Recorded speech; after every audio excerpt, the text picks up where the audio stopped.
Je vous mets en off.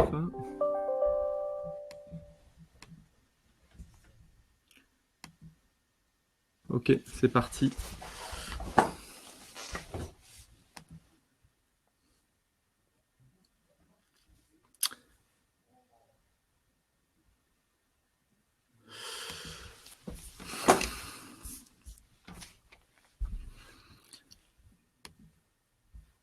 Alors, c'est parti. Donc, bonjour. Hop, ça. Ah oui. Donc, bonjour à tous. Voilà, donc on vous accueille dans le cadre de la conférence Hôpitaux, comment s'inscrire dans la transition et s'adapter aux enjeux climatiques. La question que je vous pose d'abord, c'est est-ce que vous m'entendez bien ? Donc vous êtes visiblement pour l'instant 36 personnes en ligne à s'être connectées. Je lis vos commentaires. Donc visiblement, il y a des demandes pour rafraîchir l'écran. Visiblement, ok, tout le monde m'entend. Oui, oui, oui. Je vois beaucoup de oui qui s'enchaînent, donc visiblement, ça fonctionne. Donc, écoutez, ravi de vous embarquer dans cette expérience virtuelle, qui est donc le premier sommet virtuel du climat. Donc, c'est un événement qui a lieu donc du 18 au 28. On est donc à mi-parcours de l'événement. Donc, il y a 31 conférences web qui sont prévues. Il y a également un salon partenaire et donc plus d'une centaine d'experts et de retours d'expérience.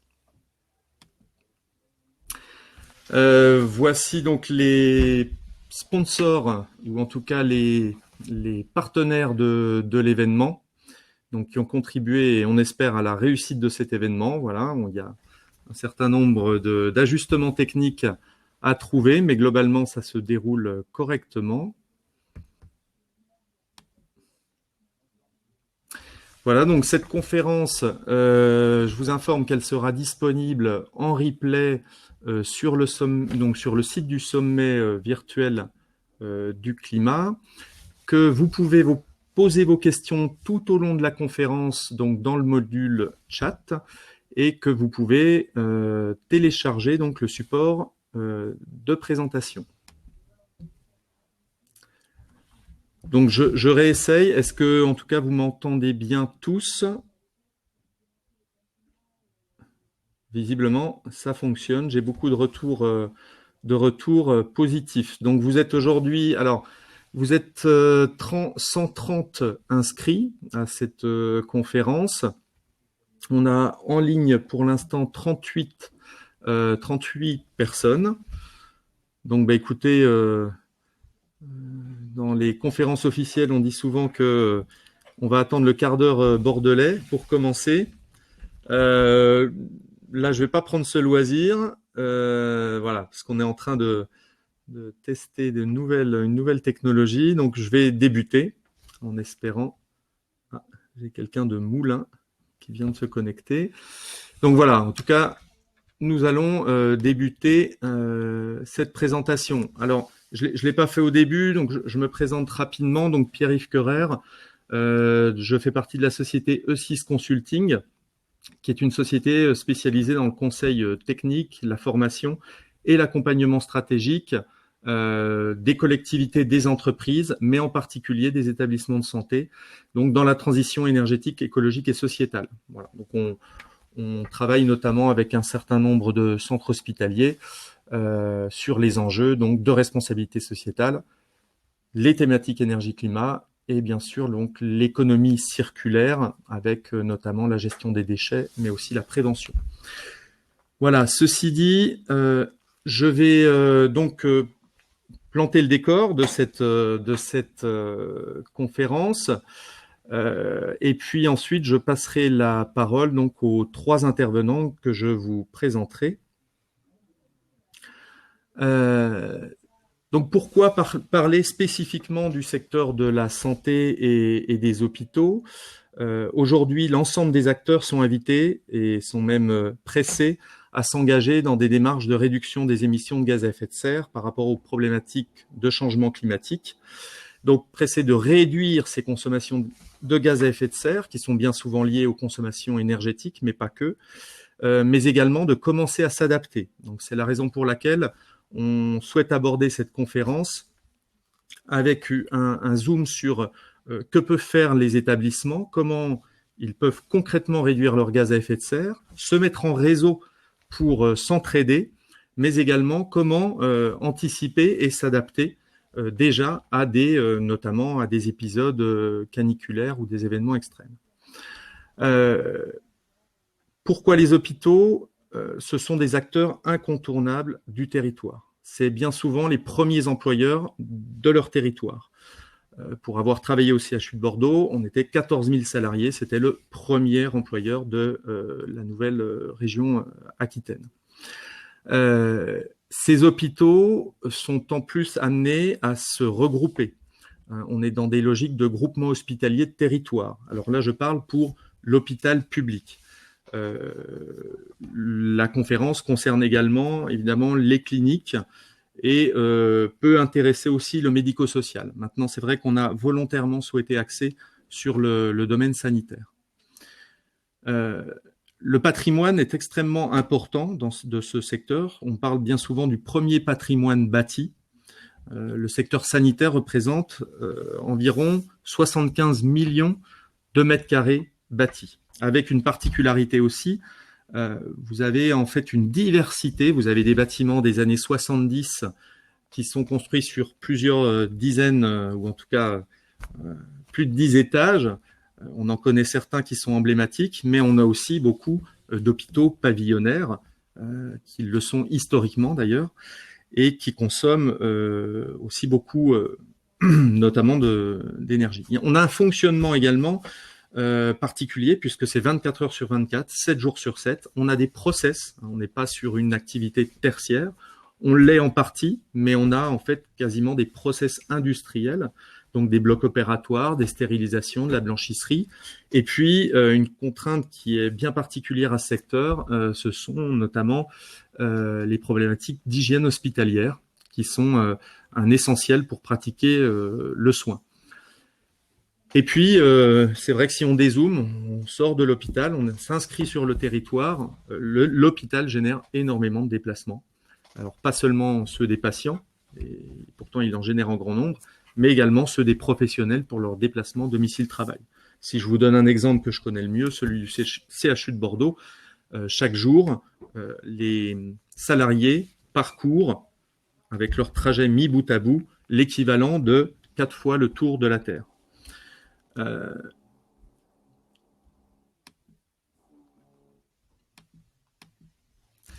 C'est également en général un des plus gros acheteurs de son territoire. Si je vous donne un chiffre national, on est à peu près entre 15 et 17 milliards d'achats pour le secteur de la santé. Donc c'est un levier également très important pour encourager aussi les acteurs du territoire à s'engager dans la transition énergétique lorsqu'on met notamment des critères dans les cahiers des charges pour justement, sur ces sujets-là. Et puis enfin, des consommations de ressources importantes, tant de médicaments, de matériel, d'eau. Sur les consommations d'eau, on est sur des consommations entre 400 à 1200 litres d'eau par jour et par lit. Voilà, ce n'est qu'un exemple. Voilà toutes ces raisons pour dire que voilà, s'intéresser aux hôpitaux et que les hôpitaux s'intéressent également à s'engager dans la transition énergétique nous paraît essentiel, et c'est la raison pour laquelle on vous propose donc collectivement avec Bernard Jourdain, donc chargé de mission au centre hospitalier de Niort, qui va nous présenter son retour d'expérience en tant qu'hôpital, mais également il va nous parler aussi de la dynamique qui se joue en ce moment en Nouvelle-Aquitaine avec la création d'une association. Marie-Hélène Orsay, donc, qui est responsable gestion patrimoniale et immobilière à l'ANAP, donc l'Agence nationale d'appui à la performance, donc qui va nous expliquer également tout ce que fait l'ANAP sur les sujets de responsabilité sociétale d'immobilier et notamment le réseau et la dynamique qu'ils animent au niveau national. Et puis Alexandre Collin, donc qui parlera aussi depuis Bordeaux, qui est à mes côtés, donc qui est ingénieur conseil paysagiste, donc de la société Atelier Paysage, et qui nous fera un zoom sur non pas la réduction des émissions de gaz à effet de serre, mais l'adaptation ou des propositions, en tout cas d'adaptation au changement climatique des établissements pour les établissements hospitaliers. Et enfin, donc moi je suis chargé donc d'animer cette conférence. Donc je vais être vigilant sur les questions. Excusez-moi par avance si je ne relève pas toutes les questions. Et je vais donc passer la parole à Bernard. Alors Bernard, je projette le document. Et ensuite, je te donne la main. Donc, je mets le document en ligne et j'accepte. Donc, normalement, Bernard Jourdain, donc du CH de Niort, nous rejoint. Bonjour Bernard. Bonjour à vous tous et à vous toutes. Donc, je suis Bernard Jourdain, développement durable et des énergies au centre hospitalier. Qui arrive à chaque fois, je te dirai suivant, tu me passeras les diapos parce que j'ai pas la main. Voilà. Donc, voilà, je vais vous présenter donc la démarche globale du centre hospitalier. Donc, vous voyez qu'aujourd'hui, toutes les actions du centre hospitalier Niort tournent autour d'Agenda 21. Le premier a été fait en 2009, le deuxième en 2017. Le centre hospitalier de Niort, c'est à peu près 3200 salariés et à peu près 1200 lits. Donc vous voyez, Pierre-Yves, tu peux passer. Oui, oui. Alors, juste Bernard, c'est un aspect technique. Je vais me mettre hors ligne. J'espère pouvoir passer les diapos, sinon je me remettrai en ligne. D'accord.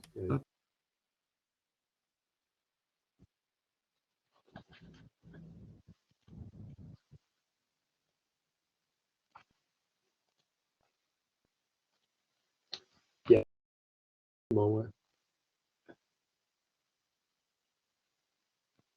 Oui. Pierre-Yves. Est-ce que... Voilà. Pierre-Yves, je ne vois pas le document voilà. projeté. Est-ce que c'est bon? Est-ce que tu le vois? Okay. Ça y est. Alors désolé, je le vois. il faut donc... ce que je vais faire, ok, j'ai les infos, donc je vais couper mon micro et je vais passer et je vais rester en ligne. Ok. Donc on peut avancer la diaporama de 2 pages si tu veux.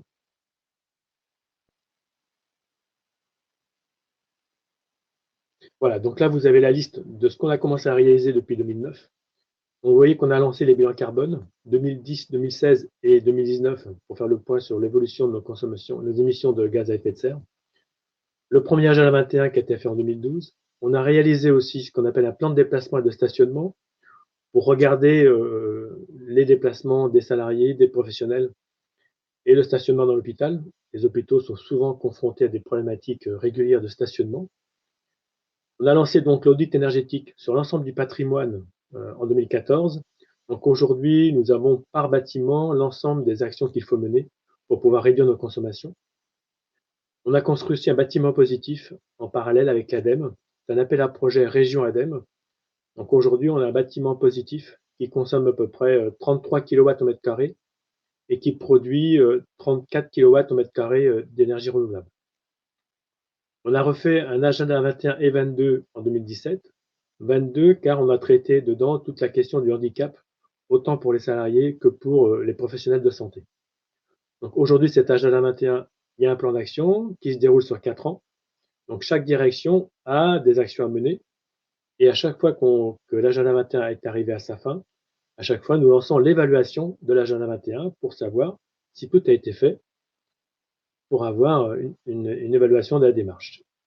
Nous sommes actuellement dans un projet de gaspillage alimentaire et d'économie circulaire, un projet européen. Le but, c'est d'étudier le gaspillage alimentaire, d'étudier nos achats et de pouvoir réinjecter les économies faites sur le gaspillage en achetant des produits bio ou des produits en circuit court, de manière à améliorer la qualité de l'alimentation au sein de l'hôpital. On a mené aussi une étude sur l'ensemble du parc de véhicules de l'hôpital. L'hôpital de Niort aujourd'hui, c'est à peu près 140 véhicules. Donc on a regardé le type, les usages, et on s'aperçoit qu'on a une certaine partie des véhicules qui font moins de 2000 km par an, certainement mutualiser une grande partie de ce parc afin de faire des économies. Nous utilisons régulièrement depuis 2009 les certificats à économie d'énergie. Ça veut dire que donc à chaque fois qu'on fait des travaux qui correspondent à des fiches sur les certificats, nous lançons des consultations et nous récupérons par rapport à ça des euros dus aux économies réalisées.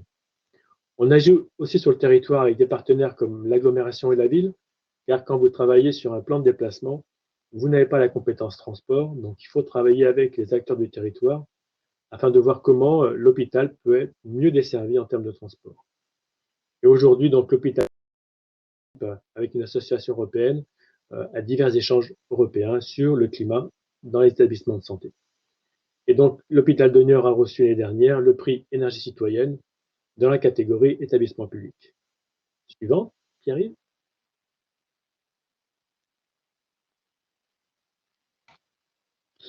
Donc, dans le cadre de l'agenda 21, qui est en place aujourd'hui, qui mène plusieurs actions, vous avez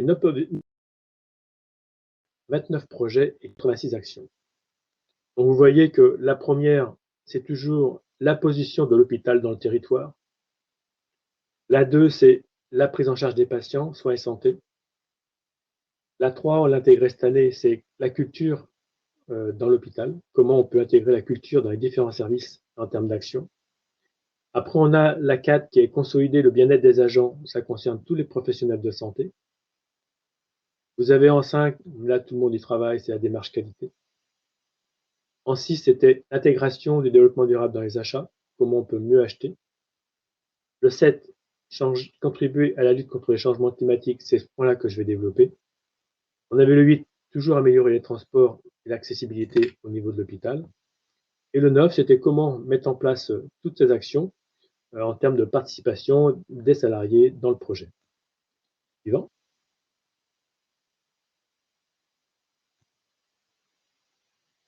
Qui arrive, la suite. Voilà. Donc, aujourd'hui, tous les salariés ont reçu un document qui signale toutes les actions qui sont faites dans le cadre de l'agenda 21 et l'agenda 22. Vous avez ici devant vous la page qui concerne la lutte contre les changements climatiques avec quelques actions qui sont posées dans ce document et qui présentent aux salariés ce qu'on va faire dans les 4 ans en termes de changement climatique.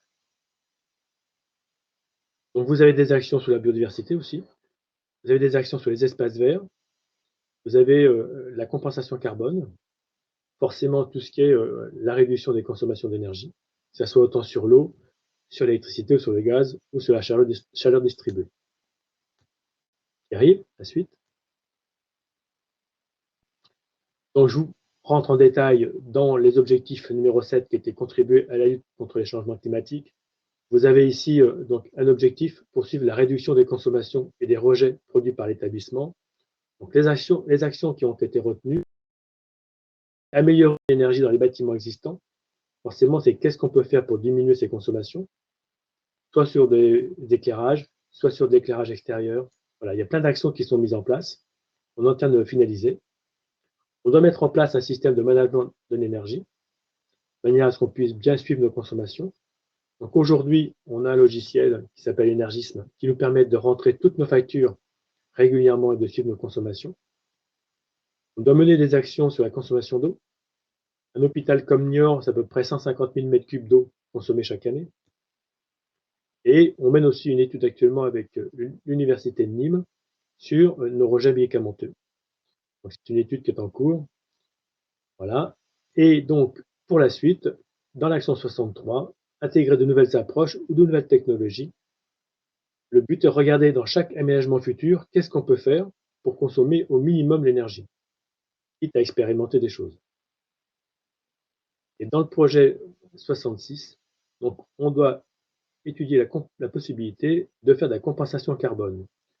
C'est-à-dire qu'aujourd'hui, dans le cadre des marchés publics de travaux que nous avons avec les entreprises, nous intégrons des critères carbone. Les entreprises doivent calculer leurs émissions par rapport au fait qu'elles viennent travailler sur l'hôpital.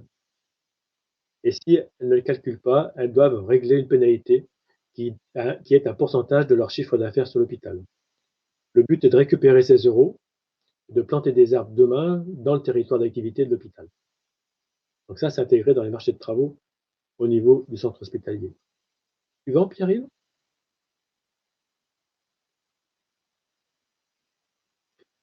Quand on parle d'énergie, je vous ai mis ici quelques chiffres sur ce que consomme un hôpital et ce que dépense un hôpital.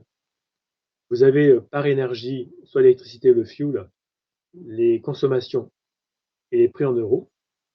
Vous voyez les différences de prix entre 2011 et 2018. Et les consommations de gaz, pareil. De fuel, on en consomme de moins en moins parce que on a eu des bâtiments qui ont été arrêtés. Et on a intégré une chaufferie bois par rapport à 2011. L'hôpital était avant chauffé au gaz et au fioul lourd. Et en 2016, nous sommes passés avec une chaufferie bois. Donc, vous voyez intégrer le bois et la diminution du gaz. Et le bâtiment qui est un partenaire qu'on a construit en bâtiment positif, il a une chaufferie bois à granules. Donc là, les 20 consommations, ce sont le bois pour le bâtiment positif. Il arrive le point suivant. Là, je vous ai mis la courbe très parlante du prix de l'électricité entre 2011 et 2019. Le dernier marché dont INEHA, dont on fait partie, nous avons eu des augmentations assez importantes qui peuvent varier entre 15 et 20% suivant les sites. Donc vous voyez qu'aujourd'hui, entre 2018 et 2019, nous avons demandé une rallonge supplémentaire aux finances pour pouvoir financer l'augmentation des énergies.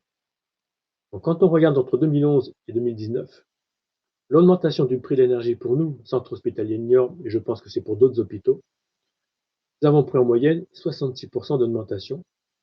Et le chiffre dessous vous montre que notre consommation, malgré l'ouverture de bâtiments nouveaux, n'a augmenté que de peu près 3%. Donc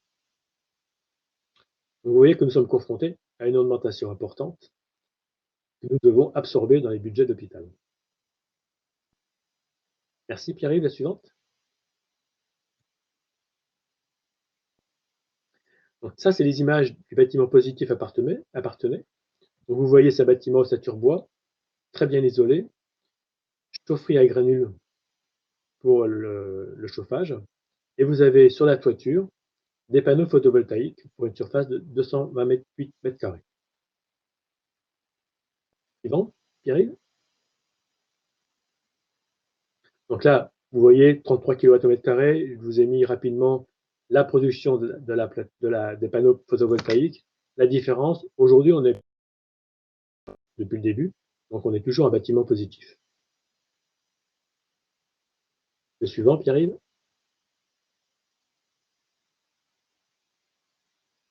Et donc, en dehors de l'hôpital de Niort, en région Nouvelle-Aquitaine, nous étions plusieurs établissements à vouloir se regrouper afin de comparer nos projets et de regarder ce que chacun pouvait faire et comment on pouvait partager ses projets et ses résultats. Donc, on a monté une association qui s'appelle ADSNA, Agir durablement en santé en Nouvelle-Aquitaine. Le but est de regrouper les établissements de santé ou médico-sociaux travaillant sur le développement durable. Le but est bien de partager les expériences, les réalisations, afin de faire avancer le sujet. Donc aujourd'hui, on est en discussion avec l'ARS sur comment on peut développer encore plus l'association de manière à exister sur le territoire. Et puis le but, c'est aussi de diffuser des textes et de l'information à tous les membres du bureau et de l'association. Voilà Pierre-Yves, moi j'ai fini. Je peux vous rendre la main. Merci. Merci Bernard. Bernard sort ponctuellement de la conférence. N'hésitez pas à poser vos questions donc sur la partie chat public. Je vous ai envoyé également un sondage pour connaître un peu les profils des participants. Est-ce que vous êtes d'une entreprise, d'une collectivité, d'un établissement sanitaire ou d'un établissement médico-social?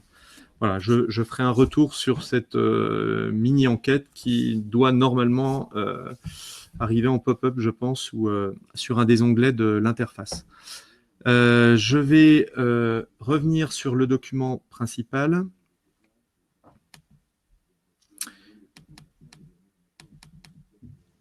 et passer la parole. Attendez, hop, il y a un petit peu d'inertie.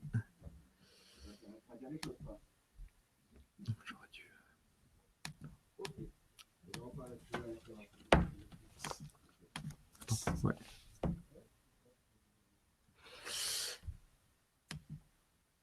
Ok, très bien.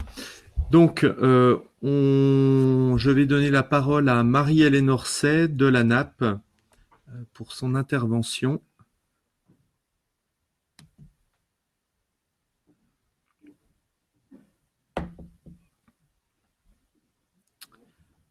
Donc, Marie-Hélène Orsay qui devrait nous rejoindre. Donc,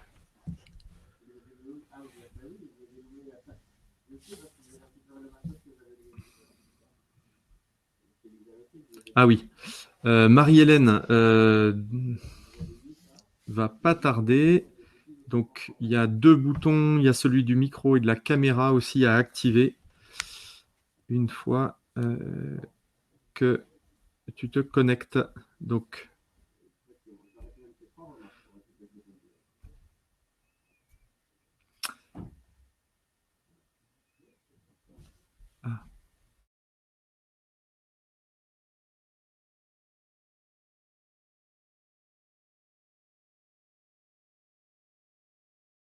excusez-nous pour ce contretemps, on va tenter.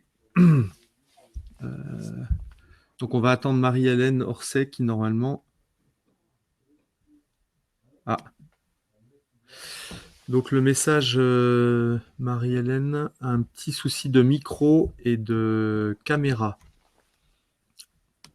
Alors, ce qu'on peut faire, je regarde Alexandre qui est à mes côtés et qui doit intervenir sur la partie adaptation au changement climatique. Je propose de passer à son intervention. Alors, attendez. Hop.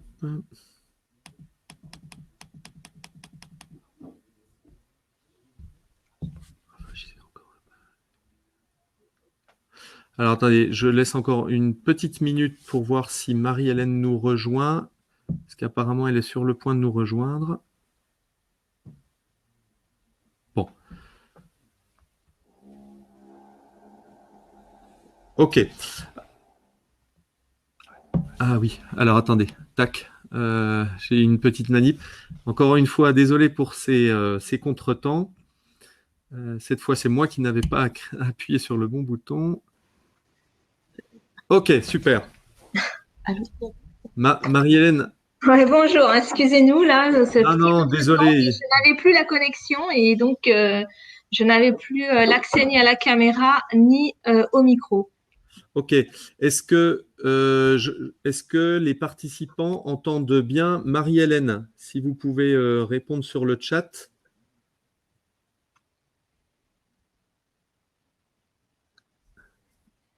Ah, j'ai pas trop de retour. Marie-Hélène, tu m'entends? Moi, je vous entends très bien. Je vois l'écran, le PowerPoint, bon, il n'est pas tout à fait à ma présentation, mais j'imagine Ok, que c'est ça va bon. passer. C'est bon, Ok. c'est bon. Alors. Ok. Attention. Je me mets. Donc, je prends la main sur l'écran. Très bien. Bon, bah, bonjour à toutes et à toutes. Je suis donc responsable de gestion patrimoniale et immobilière à la NAP. Donc peut-être un petit mot pour vous présenter qui est la NAP. La NAP, c'est une agence nationale d'appui à la performance des établissements de santé et du secteur médico-social.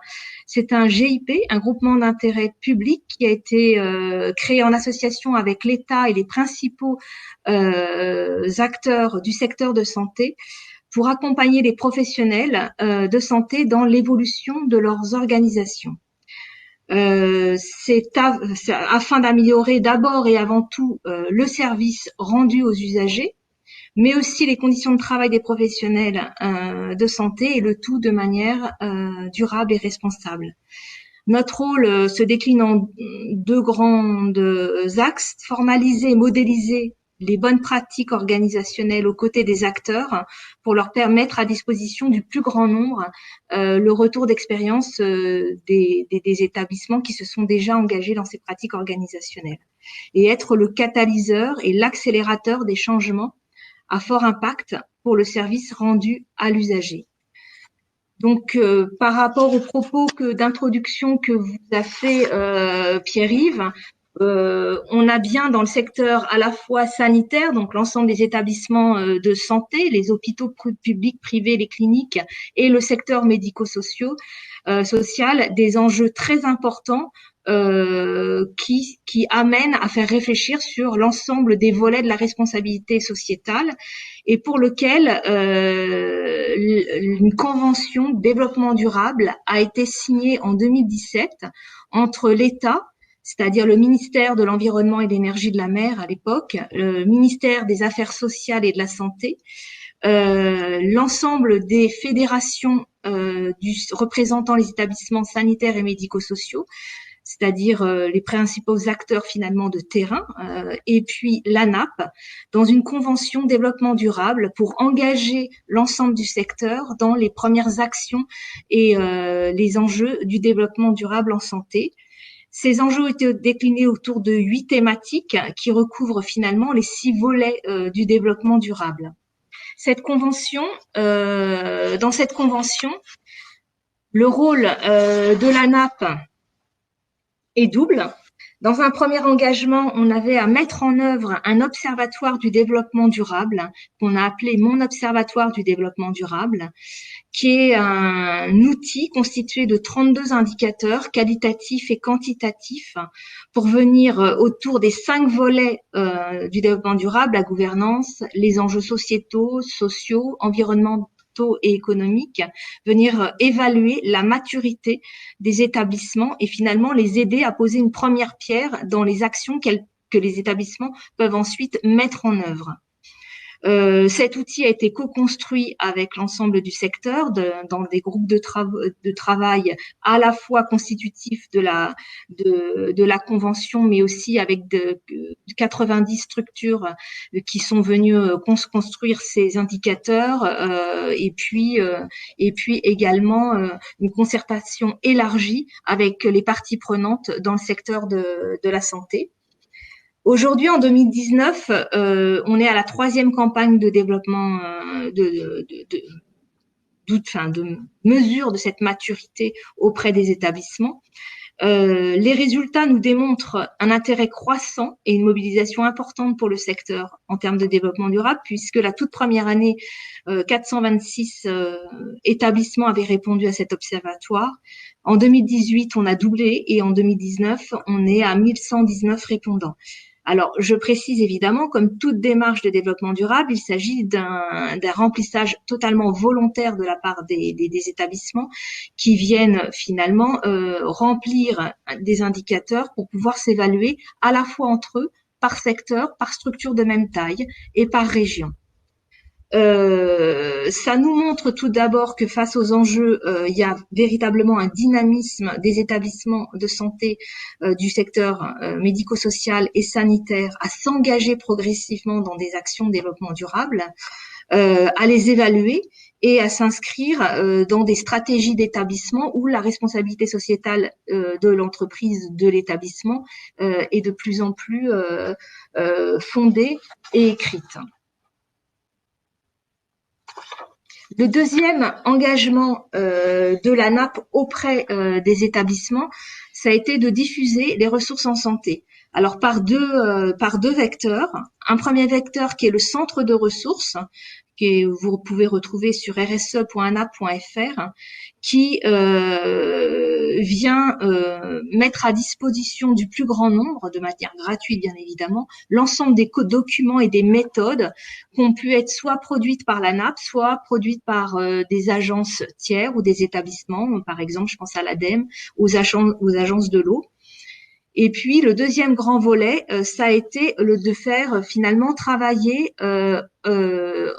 et faire correspondre les professionnels entre eux dans des communautés de pratique et dans des fils de discussion où ils ont la possibilité de venir échanger à la fois leurs expériences, mais aussi leurs difficultés, et puis de s'entraider de cette manière-là. La deuxième vecteur qui a été mis à disposition par la NAP, ça a été le cran suivant du travail de communication entre pairs. On a créé un réseau de professionnels RSE et immobilier en santé afin de pouvoir permettre à ces professionnels de se retrouver sur des temps dédiés et de partager des retours d'expérience entre pairs et là véritablement de s'entraider à la fois en diffusant les bonnes pratiques des uns vers ceux qui se posent des questions vers les autres et en mettant des outils à disposition du secteur. Alors un petit mot peut-être sur ce réseau. Cette expérience, cette expertise relayée par les pairs, elle part d'un constat que le conseil ou l'expertise est d'autant plus assimilée, d'autant plus appréhendable qu'elle est divulguée par un pair. À partir de là, ce réseau est recruté à partir de professionnels aux profils variés, des directeurs, des ingénieurs, des techniciens, mais également des chargés de mission développement durable, des responsables immobiliers qui viennent partager leur expérience. C'est des professionnels expérimentés. La seule condition qu'on demande, c'est d'être avant tout en établissement, mais aussi d'avoir déjà mis en place un projet ou même une expérience, une réflexion sur le sujet, en tout cas d'être intéressé à la chose. Et d'autre part, des professionnels de terrain, puisque appartenant à des structures. Ce qu'on propose, c'est à travers une convention entre l'établissement, la personne en question et la NAP, on propose aux professionnels de santé de travailler avec nous autour de 10 jours hommes par an.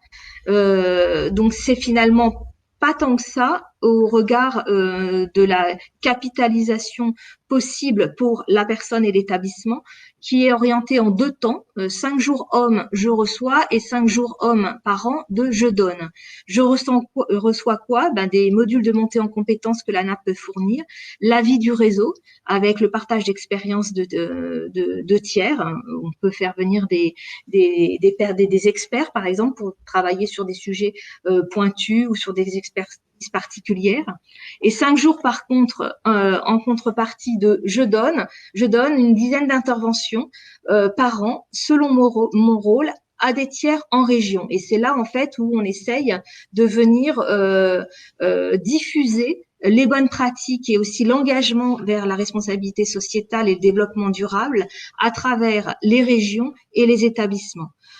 Un rôle de veilleur, par exemple sur des textes réglementaires, un rôle de producteur, ça peut être un retour d'expérience, ça peut être aussi un dire d'expert sur un sujet qu'on maîtrise et qu'on veut bien mettre à disposition du plus grand nombre. De promoteur, c'est-à-dire effectivement, on va faire la promotion du développement durable avant tout. Et puis d'accompagnateur, c'est-à-dire on va aider un père qui débute une démarche RSE, qui ne sait pas exactement comment s'y prendre, et on va essayer de lui donner les grandes lignes de cette démarche pour pouvoir l'engager.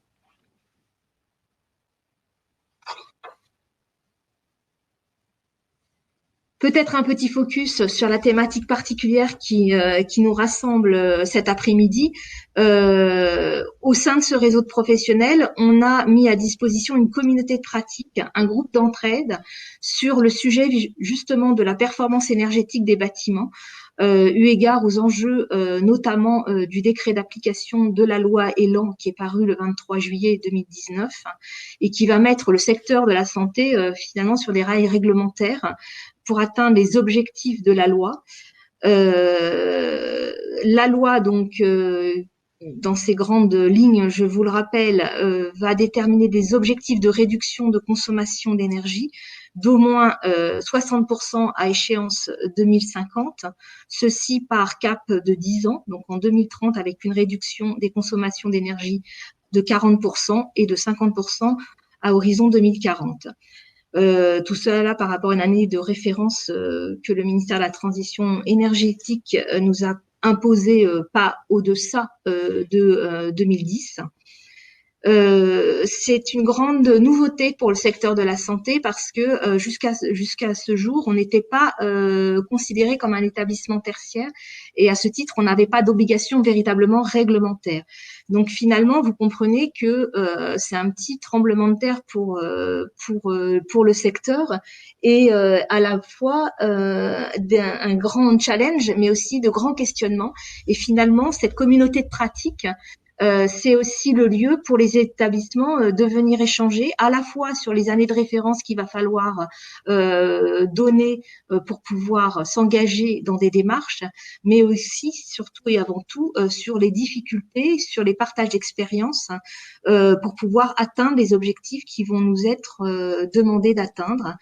De diffuser l'information, les bonnes pratiques en matière de performance énergétique, parce qu'il y a une grande disproportion, on va dire, de maturité entre les établissements. On a des CHU, par exemple, qui sont extrêmement avancés dans des démarches, qui ont déjà mis en place des choses. On a entendu aussi des CH qui sont rentrés dans des démarches. Tout à l'heure, Bernard Jourdain nous faisait le topo de tout ce qu'il avait mis en place au sein de son établissement. Mais on a aussi tout un tas de myriades d'établissements, notamment dans le médico-social, qui sont beaucoup plus démunis en termes de ressources humaines pour pouvoir engager les démarches.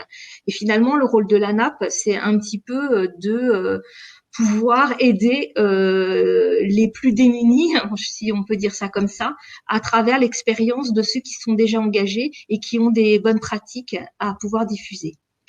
In fine, ce sera aussi un travail qui devra permettre d'alimenter les fiches de retour d'expérience et le guide d'accompagnement sectoriel que souhaite mettre en place le ministère de la Transition écologique et solidaire, pour pouvoir aussi aider les établissements, puisque c'est une loi évidemment qui impose une réglementation, mais c'est aussi une loi qui accompagne les établissements dans ces démarches et dans la manière de pouvoir atteindre les objectifs.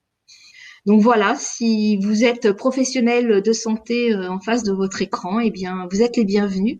Immobilier.anap.fr ou bien rse.anap.fr pour pouvoir co-construire l'ensemble de ces démarches ensemble. Pierre-Yves, moi, je ne te vois plus, je ne t'entends plus. Est-ce que tu m'entends? Oui, c'est parfait. Oui. Merci beaucoup Marie-Hélène Orset pour ce témoignage. Donc, vous avez entendu, c'est le principe de ce réseau. Donc, il est ouvert, en tout cas aux établissements de santé. Vous avez un sondage qui vous a été envoyé sur la fin du témoignage de Marie-Hélène qui vous demande si oui ou non vous êtes intéressé donc pour rejoindre ou en tout cas pour en savoir plus déjà sur ce réseau RSE immobilier. Voilà, donc j'ai noté des questions déjà sur le témoignage de Bernard. Donc, ce que je vous propose, c'est que je les liste et on les abordera après la dernière intervention. Donc, je vais donner la parole à Alexandre Collin qui va intervenir donc sur la partie adaptation au changement climatique. Alors, hop, là, tac.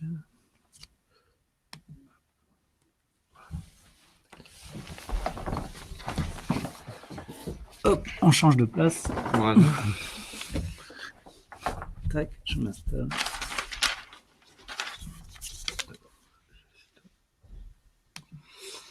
Est-ce que tout le monde m'entend? Alors, je me mets sur le chat et je vais voir si tout le monde m'entend. Est-ce que vous pouvez me répondre dans le chat pour savoir si tout le monde m'entend? Normalement, oui.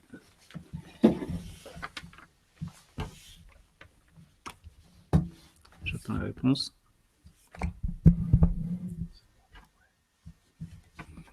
Ouais, donc c'est bon. Bonjour à tous, Alexandre Collin. Donc, je dirige l'entreprise Atelier Paysage. Et je suis paysagiste DPLG ou plutôt paysagiste concepteur comme le nom se porte à l'heure actuelle. Depuis 2011, avec le bureau d'études 6, on travaille sur les thématiques d'adaptation et vulnérabilité au changement climatique à travers plusieurs types de missions, mais dont 3 principales. une qui est sur le volet vulnérabilité des plans climat, des PCAET. On en a réalisé une vingtaine depuis 2013 maintenant. Une autre thématique, c'est la thématique des îlots de chaleur urbains, où on a travaillé notamment pour Bordeaux Métropole, la métropole d'Aix-Marseille, la ville de Niort, plus récemment d'Angoulême et de Valence, et également la ville de Wuhan en Chine. Et enfin, dernière thématique où on aborde ces questions d'adaptation et de vulnérabilité, la thématique du retour de la nature en ville, avec notamment des travaux que l'on a réalisés pour la région des Hauts-de-France et l'ADEME, le Grand Lyon, et plus récemment, on va commencer une étude pour la principauté de Monaco. Donc, avant de parler adaptation, hop, je passe. Il est important de rappeler les dernières prévisions du GIEC sur notre futur climat, donc qui annonce une augmentation des températures, une nouvelle répartition des événements pluvieux, donc avec notamment une multiplication des événements de fortes pluies type orage ou tempête, et également une augmentation des phénomènes de canicule et de sécheresse. Bon, cette année qu'on a eue, cette année 2019, en est le parfait exemple, avec des fortes chaleurs estivales et puis une pluie hivernale, enfin qui est en train de se faire, qui est un peu incessante, surtout chez nous à Bordeaux. Mais bon, si on se concentre un peu plus précisément sur les températures, ce qu'on constate, c'est que le changement climatique est en route. On le voit sur la carte du DRIAS que je vous ai mis sur le PowerPoint. Le changement climatique est en route et nous pouvons maintenant qu'en limiter les effets avec plus 2 degrés d'ici 2100 dans le meilleur des cas, et jusqu'à plus 7 degrés si nous ne changeons pas nos modes de vie d'ici là. Donc ça, c'est les dernières prévisions du GIEC qui s'aggravent par rapport aux précédentes. Pourquoi je vous parle de tout ça? Parce que il y a un phénomène qui pose problème, notamment pour les établissements sanitaires, c'est la canicule. La canicule, et en prenant l'exemple, donc sur le graphique en haut à gauche, si on prend l'exemple de la canicule 2003, qui est une année de référence, nous observons que les établissements sanitaires et sociaux ont été fortement touchés. Voilà, il y a eu une surmortalité de 15 000 décès l'été 2003, août 2003 et un peu sur septembre également. Essentiellement sur les personnes fragiles. Donc c'est les nourrissons ou les personnes âgées, c'est les personnes que l'on retrouve dans ces établissements sanitaires et sociaux. Et donc l'étude post-canicule 2003 nous montre que la plupart des personnes sont décédées dans ces établissements sanitaires et sociaux. Pourquoi ? Je vais vous parler également de la thématique des îlots de chaleur urbains, donc peut-être une thématique que vous connaissez déjà, mais pour la faire courte, les îlots de chaleur urbains, c'est pourquoi il fait plus chaud en ville que dans la périphérie. C'est dû à la composition de la ville, de ses matériaux, ainsi de suite. Et voilà, les îlots de chaleur urbains, c'est un phénomène qui peut se ressentir à l'échelle d'une ville, mais aussi à moindre échelle, et notamment autour des établissements sanitaires et sociaux. Si je vous montre la carte que vous avez en haut à droite, c'est parce que lorsque nous avons réalisé le diagnostic des îlots de chaleur pour Bordeaux Métropole, alors c'était en 2013-2014, on avait fait cette carte. C'est une mise en relation de la carte des îlots de chaleur avec la situation des établissements sanitaires et sociaux de la métropole. Et on s'est rendu compte que beaucoup de ces établissements étaient dans une zone à enjeu d'un point de vue îlot de chaleur, donc une zone chaude pour clarifier plus simplement.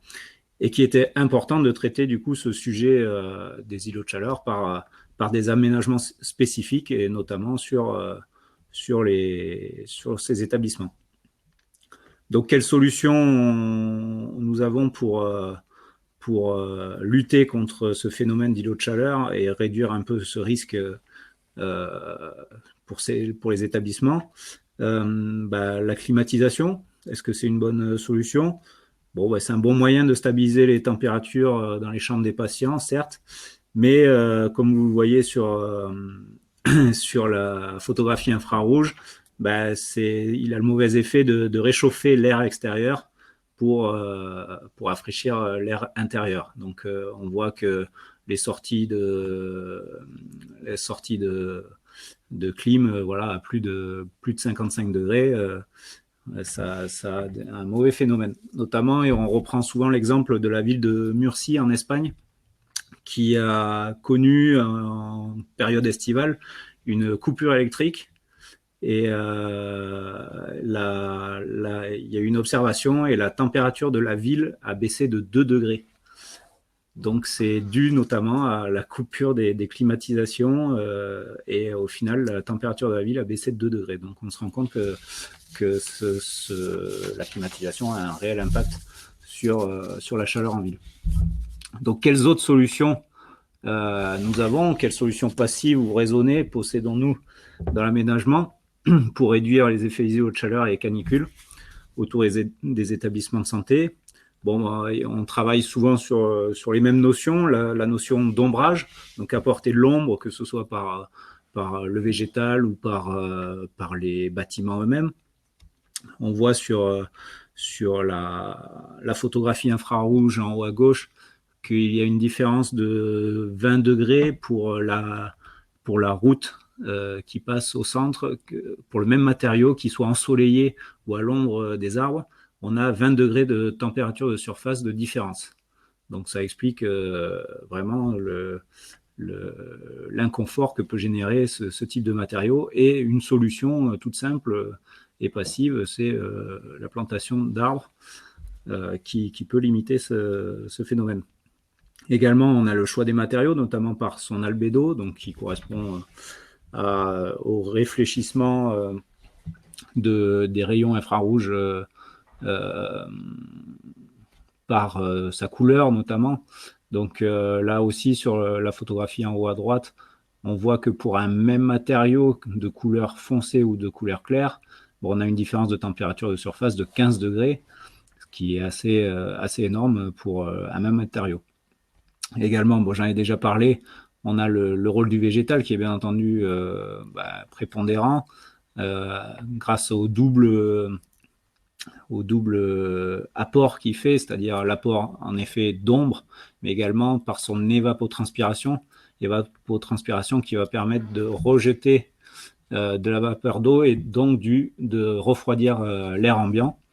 À savoir que et puis pour les établissements sanitaires, en plus, ces espaces verts, ils ont une certaine importance. En effet, il y a une étude américaine qui a montré qu'on se soigne plus vite quand on est patient et qu'on a une chambre qui a vue sur un espace vert que sur un parking ou autre chose. Donc rien que sur le côté physiologique, mental, l'arbre ou la végétation en général a un impact important.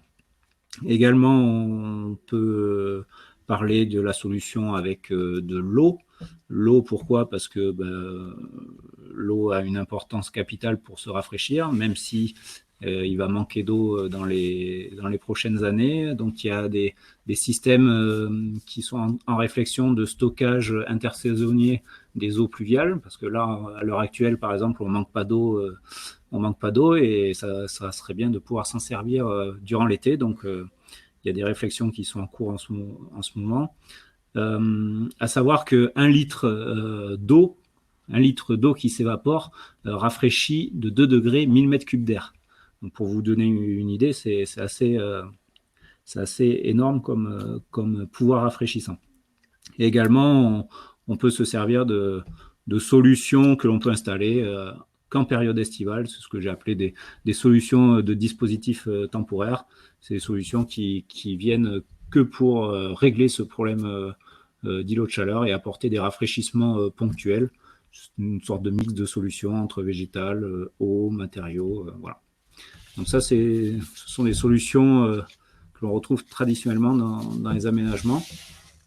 Je voulais vous parler de l'exemple du CHU de Bordeaux. En effet, en 2012, alors qu'on débutait sur le sujet des îlots de chaleur, nous sommes servis du site du CHU de Bordeaux pour réaliser un exercice de lutte autour des enjeux des îlots de chaleur urbains, autour de l'enjeu du milieu hospitalier. Et le travail s'est découpé en un diagnostic. Donc vous avez la carte en haut, c'est une carte qu'on appelle qualitative des îlots de chaleur, où en fait on a fait un travail de terrain où on a repéré les différents matériaux, on a fait de la modélisation aussi des ombres portées pour donner cette carte qualitative des zones à enjeu. Donc plus on est rouge, plus il y a un enjeu fort, et plus on est vert, plus on a des espaces frais, donc tout va bien. En gros, ce qu'il en ressort, c'est que les espaces de parking, notamment, sont les zones les plus avec le plus grand enjeu, surtout les zones de parking sans végétation. Et ce sont elles qui auront le plus gros impact, on va dire, sur le bâtiment de l'hôpital lui-même, surtout si ces parkings sont installés au sud du bâtiment. Ensuite, on a hiérarchisé ces enjeux, donc c'est la petite carte que vous voyez en bas à gauche. Ces enjeux, on les a hiérarchisés suivant différentes temporalités. Du plus important où il faut absolument lutter, donc voilà, c'est les zones de parking. Puis une autre hiérarchie, donc prévoir, donc ça c'est prévoir des aménagements pour améliorer le confort extérieur et intérieur du bâtiment. Et enfin, conforter, c'est des espaces qui marchent déjà bien, donc des petites ruelles, des petits patios intérieurs qui marchent déjà bien, mais qu'il faut encore plus conforter pour améliorer ce pouvoir rafraîchissant de ces espaces extérieurs. Et en suivant, l'étude, c'est fini par faire des propositions d'aménagement.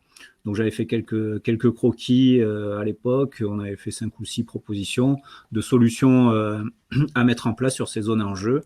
Voilà, on le voit, il y avait un passage que l'on a préféré végétaliser par une pergola pour permettre, c'était un passage qui reliait 2 bâtiments du CHU entre eux, et donc pour apporter de l'ombre sur ce passage et ne pas créer un réel choc de chaleur sur ce passage extérieur. Et également, le deuxième, c'était une autre zone en jeu qui était la route, petite route et chemin d'accès à l'hôpital, où on a installé une sorte de tunnel végétal pour également apporter de l'ombre. Je ne vais pas rentrer plus dans les détails, mais voilà. Donc il faut vraiment retenir l'importance de traiter ces établissements de santé qui sont les premiers touchés, car c'est ici que sont les personnes vulnérables.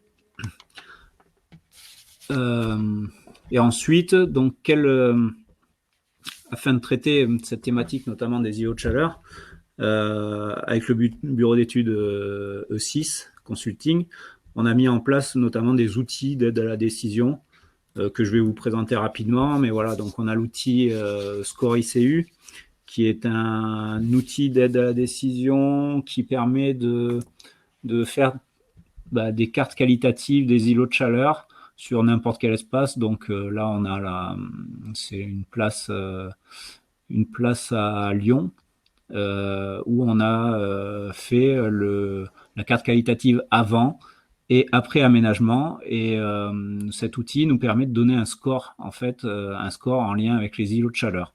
Voilà, je ne vais pas rentrer dans le détail non plus, mais voilà, c'est un outil qui est très rapide d'utilisation. En une journée, on peut avoir un score sur notre aménagement et différents scénarios que l'on peut faire. Voilà. également un autre outil, donc là plus sur le retour de la nature en ville, c'est l'outil Arbre en ville qu'on a développé à la base pour les Hauts-de-France et l'ADEME. C'est un outil qui permet de faire un choix des essences de végétaux suivant 6 critères qui sont le stockage de carbone, l'adaptation au changement climatique, l'impact de ces arbres sur les îlots de chaleur, l'impact sur la biodiversité, l'impact sur la qualité de l'air et enfin le potentiel non allergisant de ces arbres. Et voilà, rapidement, ça permet de mettre en avant tous les bienfaits de l'arbre et de la végétation en ville. Pour petite pub rapide, avec 6, nous présentons lors de ce sommet virtuel du climat vendredi 22, donc vendredi là qui arrive à 15h. On présente ces outils plus précisément, donc si ça vous intéresse, vous pouvez nous rejoindre vendredi à 15h. Et je finis par un autre outil qui permettrait potentiellement de traiter un peu toutes ces questions d'adaptation au changement climatique. Est-ce qu'on ne se lancerait pas vers un plan climat hospitalier pour avoir une vision transversale sur tous ces enjeux de maîtrise d'énergie, émissions de gaz à effet de serre, énergie renouvelable et vulnérabilité au changement climatique? Là, c'est une question qui reste ouverte, mais on sent que les établissements sanitaires et sociaux vont rentrer un peu dans cette dynamique-là et avoir une gestion plus transversale de tous ces enjeux.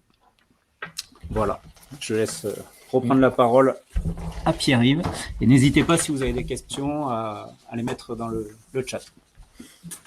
Tu peux rester juste à côté, Alexandre, puisque donc normalement là vous m'entendez tous.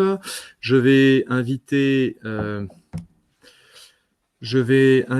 Bernard et Marie-Hélène à nous rejoindre pour les questions, en espérant qu'il n'y aura pas d'interférence.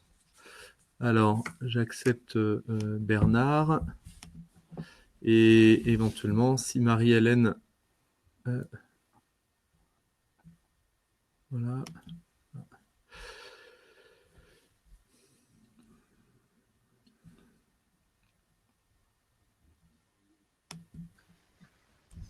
Alors, Marie-Hélène nous a rejoint. Bernard... Comment? Ouais, c'est bon. Oui. Ok. Hop. Alors, excusez-moi, je reviens. Voilà. Donc, on a donc Bernard Jourdain et Marie-Hélène qui nous ont rejoints à nouveau. Vous avez posé des questions. Alors, j'ai noté quelques questions. J'ai noté notamment 4 questions. Déjà, juste, est-ce que Bernard et Marie-Hélène, vous m'entendez? Oui. Oui. Ok, donc j'avais donc la question notamment de Noël Bernard qui posait la question suivante. Est-ce que les certificats d'économie d'énergie sont bien connus des responsables d'aider et des structures de santé? Donc ça, c'est un dispositif dont Bernard Jourdain a parlé pour le CH de Niort. Voilà, c'était une question, est-ce que c'est partagé? Je me retourne aussi peut-être vers Marie-Hélène. Est-ce que ce sujet a déjà été évoqué lors de réunions de réseau? Comment vous le communiquez? Je peux peut-être juste le dire, effectivement, c'est des sujets qui ont déjà été évoqués lors de réunions de réseaux de professionnels.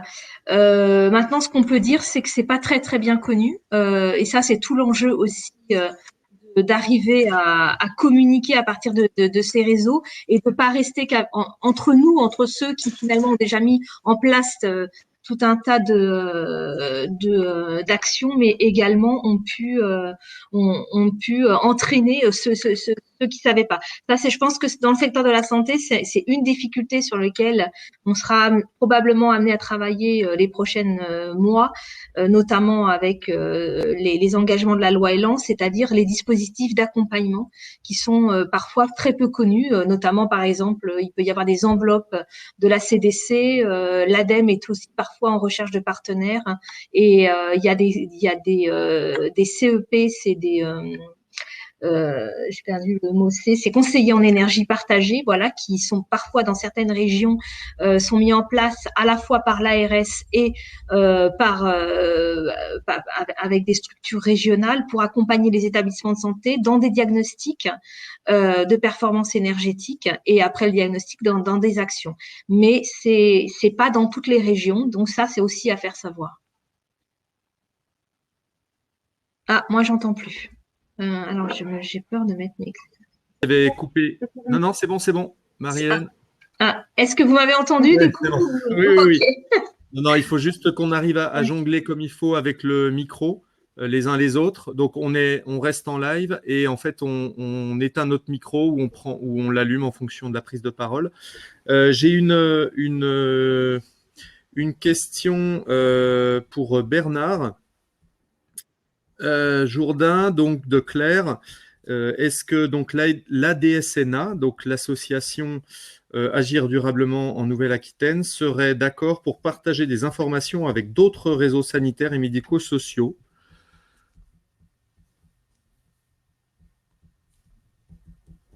Ah.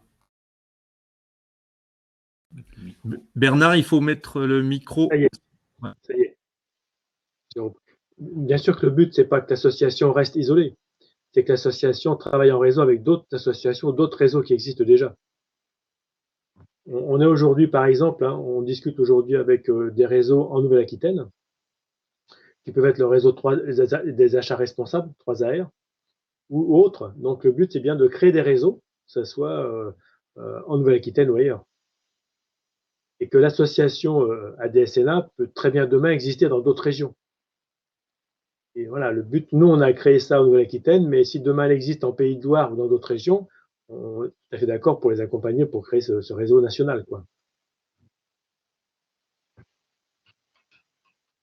Bernard, une autre question donc cette fois de Christelle. Alors deux questions qui sont en lien avec les panneaux photovoltaïques. Donc pour les panneaux photovoltaïques, avez-vous des contraintes par rapport à la sécurité incendie? Sont-ils posés sur des bâtiments accueillant le public? Et elle a, je crois, si c'est la, oui, elle a complété par une question en lien avec les îlots de chaleur. Pour les îlots de chaleur, est-ce que la pose de panneaux photovoltaïques est favorable ou non à la baisse des températures pour les bâtiments alentours? Là, ce sera Alexandre qui pourra répondre. Donc, Bernard, sur la première partie de question.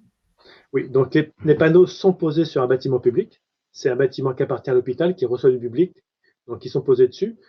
Ce qu'on a fait, c'est qu'on a mis la toiture à disposition et c'est un opérateur extérieur qui est venu poser ces panneaux qui les gère. Voilà. Nous, on a construit le bâtiment, construit la toiture, construit l'isolation, posé les plots dans l'isolation, les plots qui viennent, sur lesquels viennent se poser les panneaux. Mais les panneaux et l'installation appartiennent à une entreprise extérieure. Là, on fait de la location de toiture sur ce sujet-là.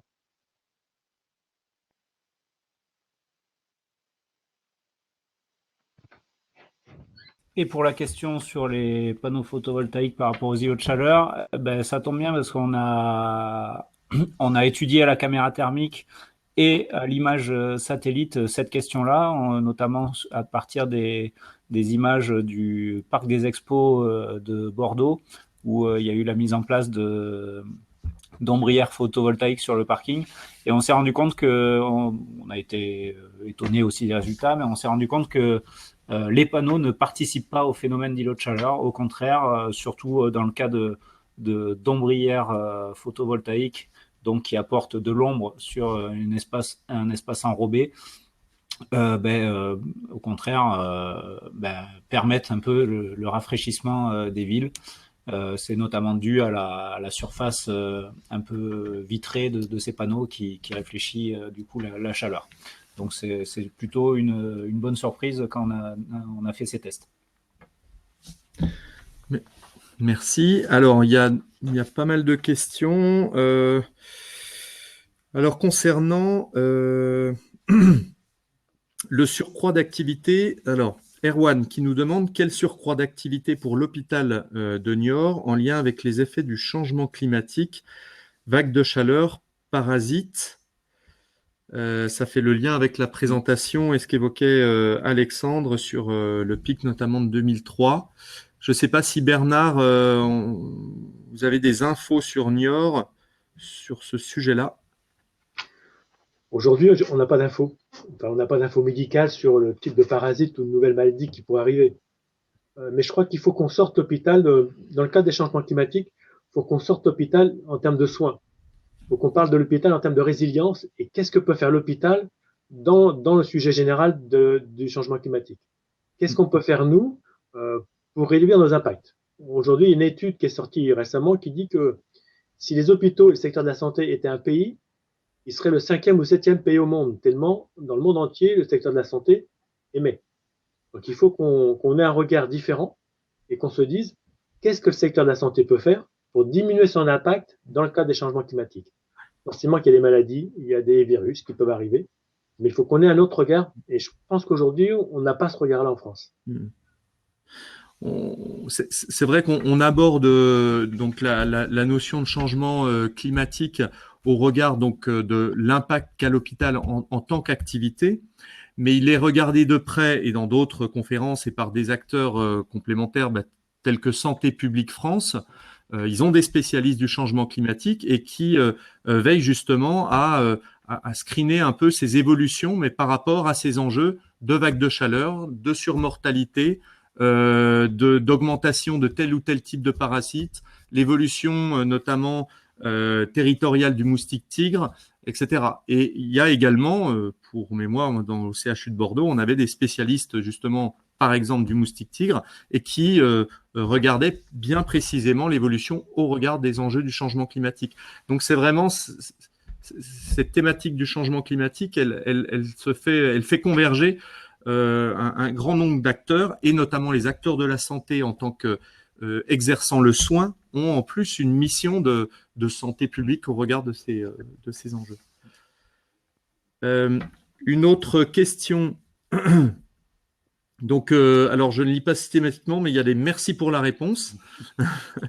Donc, j'ai une question de Chloé. Merci pour vos interventions. Vous avez parlé de la canicule comme conséquence des changements climatiques, mais plus largement, pensez-vous que les hôpitaux sont adaptés aux risques sanitaires et notamment à la notion de santé environnementale, formation du personnel soignant?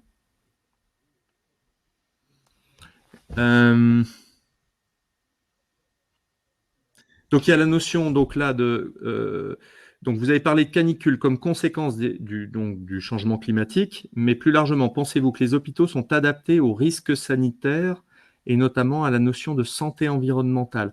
Alors il y a peut-être le risque sanitaire, si on considère les éléments qu'on vient de parler, ça veut dire peut-être être en capacité d'absorber peut-être les problématiques ou en tout cas le surcroît de patients liés à ces problèmes sanitaires engendrés par le changement climatique, et la notion de santé environnementale qui recouvre peut-être un champ un peu plus vaste. Voilà, alors c'est un peu le jeu aussi, hein. On est en live, donc on découvre les questions. Je ne sais pas si Marie-Hélène ou Bernard souhaitaient évoquer quelque chose sur ce sujet. Après, il y a beaucoup d'autres questions. Sur la question de santé environnementale, on voit arriver dans les hôpitaux, pas les maternités, beaucoup d'acteurs professionnels qui s'intéressent à cette question de santé environnementale. Et puis, on a aussi des questions qui arrivent de plus en plus de la part des salariés qui disent, dans mon hôpital, quel est l'air que je respire? Qu'est-ce qu'on utilise comme produit pour faire le ménage? Donc, on voit que cette question de santé environnementale commence à de plus en plus être présente dans les hôpitaux. Merci Bernard pour ce complément. Donc, oui. J'ai vu passer une question sur les freins pour la mise en place des actions que j'ai citées notamment tout à l'heure. Alors bien entendu, il y a de nombreux freins. Pour pour vous donner un exemple, là, les préconisations qu'on avait fait pour le CHU de Bordeaux sont restées à l'état de proposition et n'ont pas été encore prises en compte. Donc voilà, ça fait 6-7 ans que ça avait été mis sur la table. Donc oui, il y a de nombreux freins. On les retrouve souvent. Les freins autour de la végétation, c'est souvent les mêmes sur l'entretien, sur ça va me coûter cher d'entretenir, de planter, sans compter que il y a des risques de chute de branches, il y a les feuilles qui vont être par terre, qui vont faire un sol glissant. Donc c'est beaucoup les questions autour de l'entretien et de son coût. Généralement, à ça, on a un chiffre qui est assez parlant. C'est une étude américaine qui a sorti ce chiffre. Pour $1 investi dans un arbre, on en récolte 5 $ de bénéfices. Donc en effet, ça peut être un coût sur les entretiens, sur la mise en place de ces plantations, mais au final, les bénéfices, que ce soit, c'est souvent des bénéfices sur le bien-être et sur la santé, rapportent plus que ce qui nous coûte. Donc en effet, il y a des freins, mais si on a une vision plus globale, ces freins peuvent être effacés. On a également des freins sur l'eau.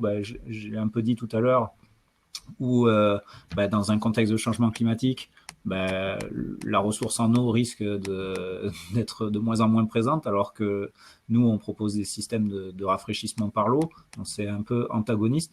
Mais voilà, il y a cette idée de nouveauté, de stockage intersaisonnier des eaux pluviales, qui à l'heure actuelle n'est pas réel, c'est juste l'état de projet.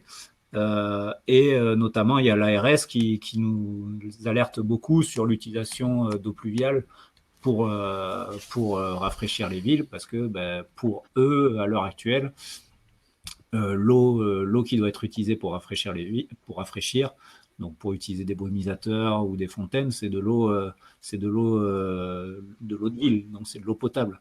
Et donc c'est un peu antagoniste avec utiliser de l'eau pluviale pour stocker de l'eau pluviale en plus, donc notamment pour des questions de légionellose. Tout ça, c'est un peu compliqué.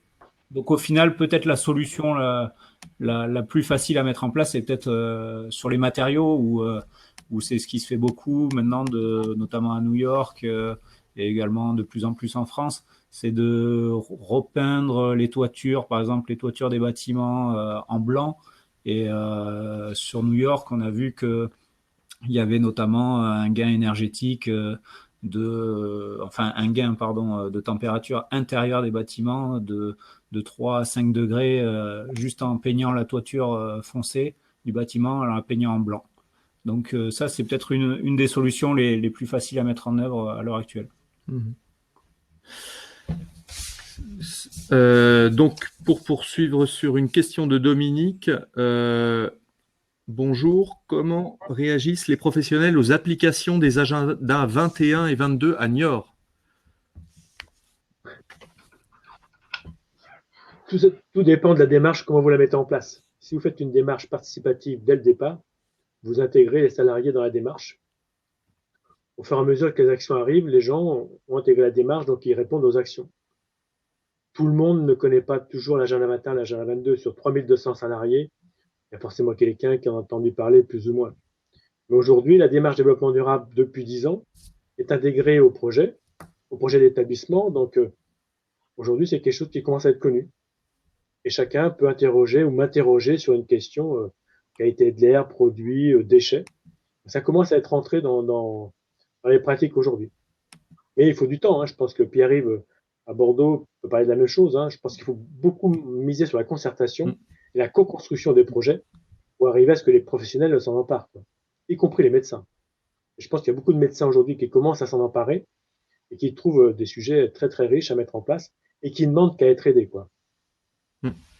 Et effectivement, les dynamiques peuvent s'accompagner à l'échelle de l'établissement, mais aussi à l'échelle du service. Je sais qu'il y a des souhaits, notamment au CHU de Bordeaux, de développer des démarches de services éco-responsables.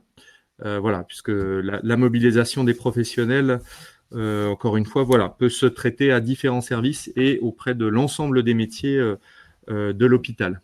C'est d'ailleurs souvent une thématique transversale où on arrive à faire se rencontrer des professionnels qui n'ont pas l'habitude de travailler ensemble. Ça peut, voilà, technicien, ASH, cadre, infirmier, infirmière. Voilà. C'est en tout cas un vrai sujet fédérateur. Alors, je regarde les questions.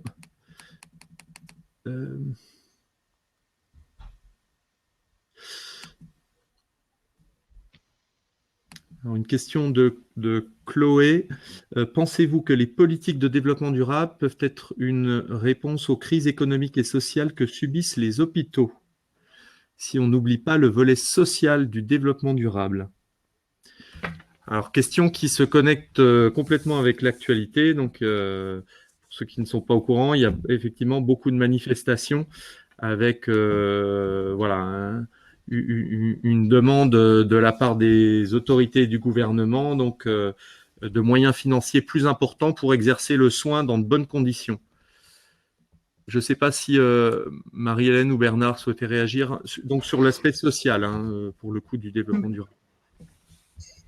Je pense qu'il y a plusieurs questions là qui sont apparues dans le fil de discussion autour finalement de la gouvernance et du modèle économique qui sont liés et quel est le facteur développement durable dans ce modèle-là. Et effectivement, en fait, le développement durable, il est à prendre dans tous ces enjeux transversaux. Et on l'a vu, hein, le volet social et sociétal de l'hôpital est très important et impactant.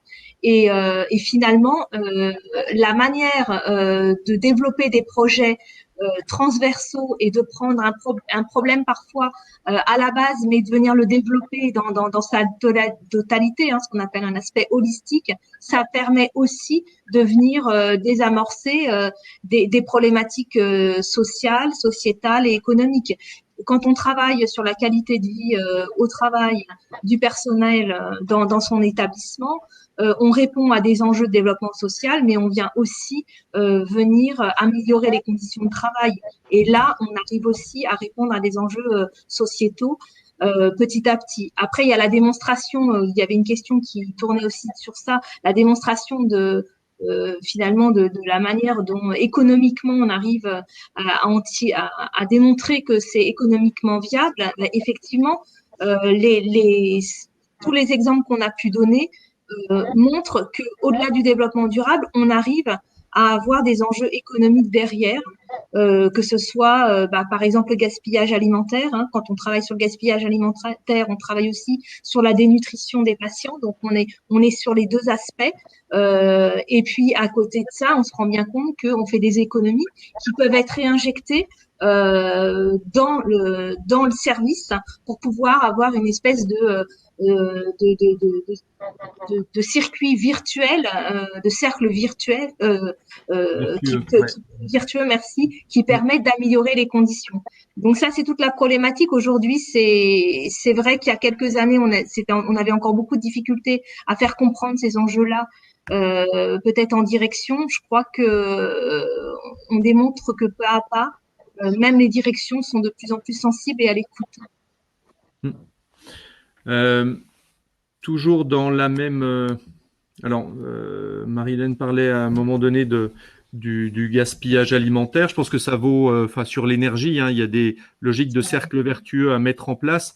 C'est vrai qu'à un moment donné, c'est se poser la question, est-ce qu'il faut payer de la surconsommation d'énergie ou embaucher une nouvelle infirmière pour prendre soin ou un infirmier pour prendre soin des patients?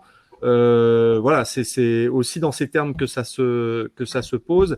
Et il y a des dispositifs d'ailleurs qui peuvent s'appuyer sur les certificats d'économie d'énergie, mais aussi sur des prêts à taux zéro de la Caisse des dépôts qui permettent à un moment donné d'initier un cercle vertueux d'investissement en réduisant donc la facture énergétique, sachant que la facture énergétique, et ça a été démontré notamment avec l'expérience de Bernard Jourdain sur Niort, on a une augmentation de toute façon du coût, et notamment de l'électricité, sachant que on a de plus en plus d'équipements médicaux et biomédicaux d'une manière générale qui sont fortement consommateurs et une demande de froid de plus en plus importante, en lien aussi avec ce que disait Alexandre, avec ces surchauffes d'été. Donc voilà, d'où l'intérêt à un moment donné de lier le social et l'environnemental, comment être plus sobre d'un côté pour mieux soigner de l'autre.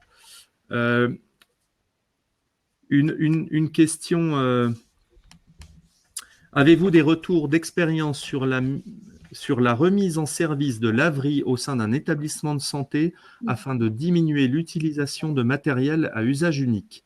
Étude de coût pour établissement. Attendez, les questions arrivant, ça saute. Étude de coût pour l'établissement et d'études d'impact environnemental. Donc, la question, est-ce que, voilà, il y a eu des machines arrière, entre guillemets, sur ne plus aller sur l'usage unique, mais revenir sur, au contraire, le réutilisable avec du textile. Je ne sais pas, à votre connaissance, Marie-Hélène. J'ai plus en tête le nom d'établissement, mais peut-être qu'on a la possibilité de poursuivre. Mais effectivement, il y a eu des retours d'expérience qui ont été présentés sur à la fois sur l'usage unique et sur la manière dont on peut venir relaver le textile et également sur les économies d'eau et sur des laveries avec des conditionnements particuliers qui permettent in fine d'avoir de véritables économies, mais là en euros sonnants et trébuchants. J'ai plus l'établissement en tête qui l'a fait, mais c'est des réflexions qui sont en cours. Ouais. Peut-être un complément ou un parallèle, c'est plus sur la partie cuisine, c'est-à-dire que ceux qui sont passés, me semble-t-il, sur les barquettes jetables, certains reviennent justement sur de la porcelaine. Alors, je ne sais pas si ça peut répondre à la question. Oui, c'est vrai. Dans le médico-social, on a notamment dans les EHPAD ce type d'expérience pour plusieurs raisons. D'abord, pour éviter tout ce qui est jetable, on favorise le réemployable, mais aussi pour la qualité de l'assiette, parce qu'on sait très bien que quand on présente aux patients ou à la personne âgée une assiette en porcelaine avec une nappe, des verres, un peu comme à la maison, il y a un confort et une qualité qui fait que la personne arrive à récupérer plus vite et en tout cas à pouvoir bénéficier du soin beaucoup plus pleinement que quand on présente mal l'assiette. Voilà, il y a vraiment des études qui ont été faites sur notamment la présentation de l'assiette, à la fois dans son contenu, mais aussi dans la présentation, sur la texture et sur les couleurs également. Voilà, sur la manière dont on arrive à présenter les choses. Oui.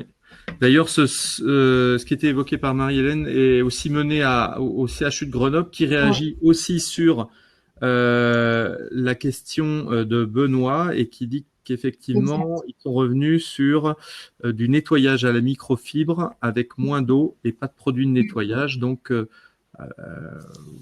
voilà. Donc, si vous voulez en savoir plus, je pense que ce sera intéressant de voir ce qui se passe du côté du CHU de Grenoble.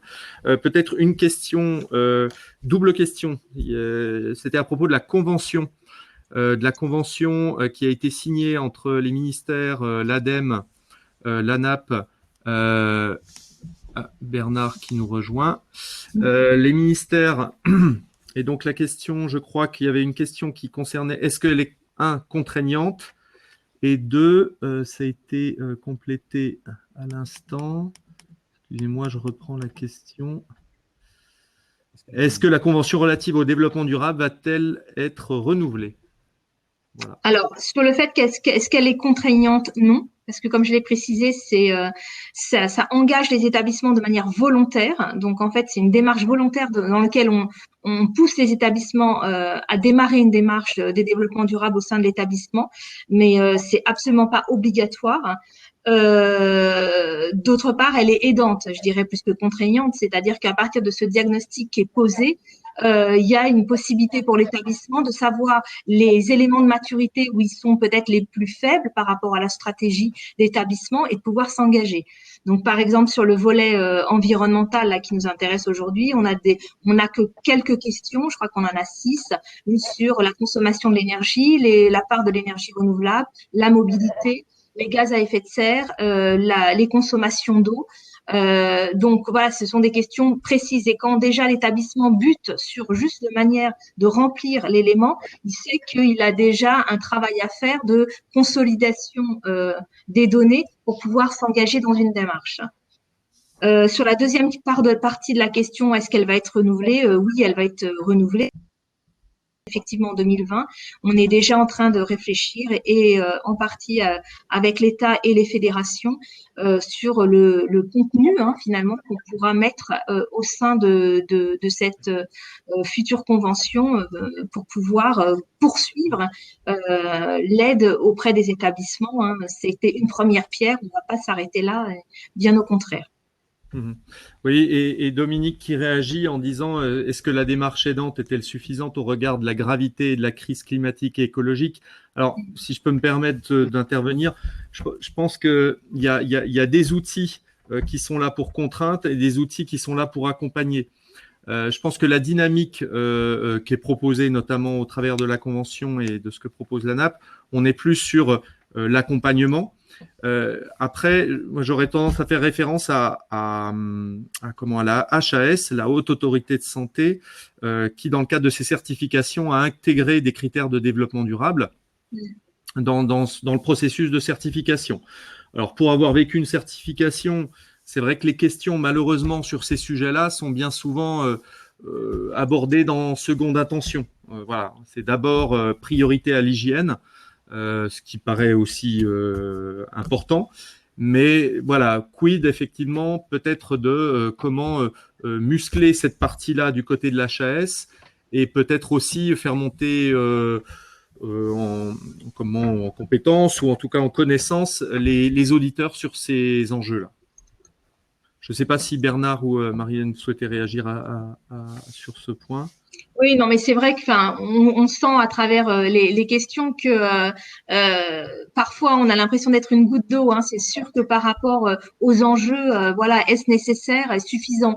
Probablement pas suffisant. Maintenant, nécessaire, oui, parce que c'est parce qu'on pose ces premiers jalons-là que demain on entraînera. On voit bien qu'il y a 3 ans, on était un peu moins nombreux sur le sujet, on l'est de plus en plus nombreux.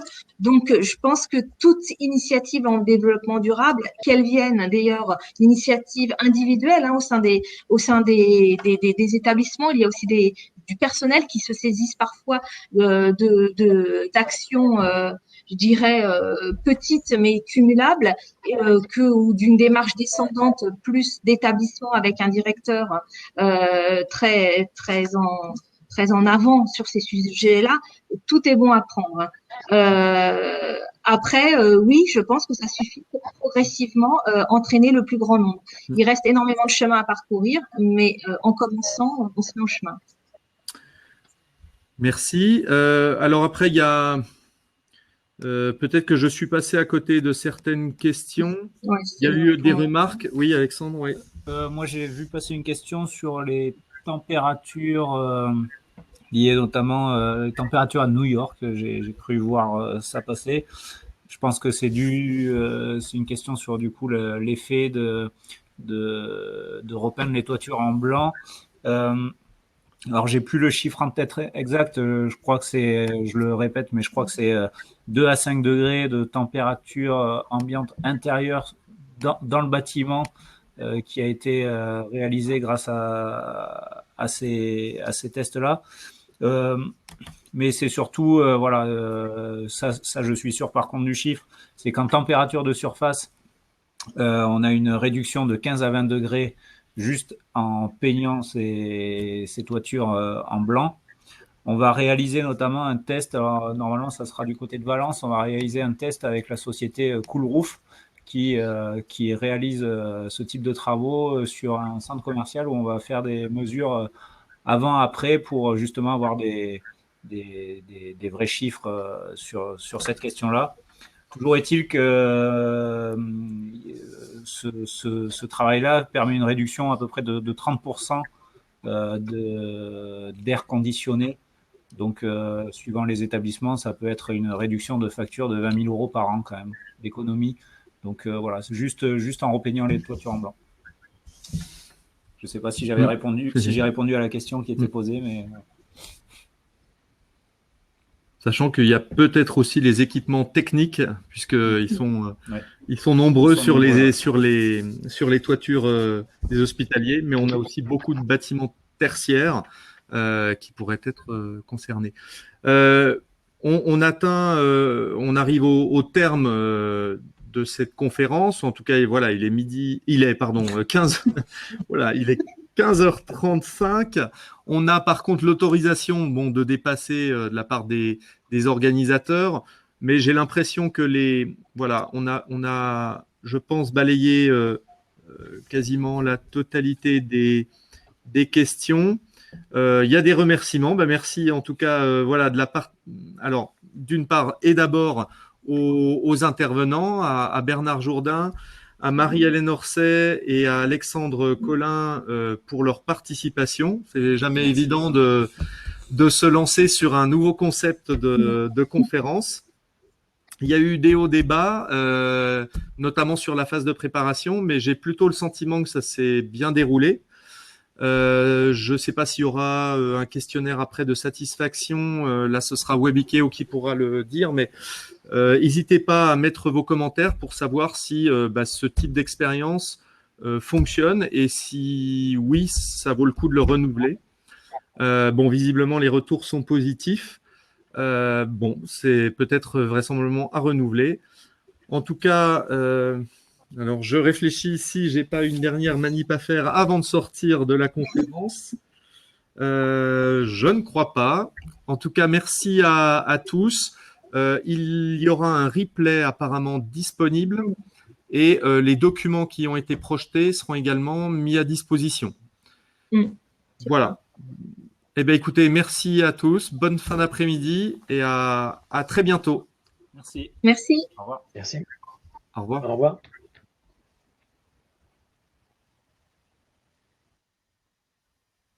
Alors, j'arrête le live.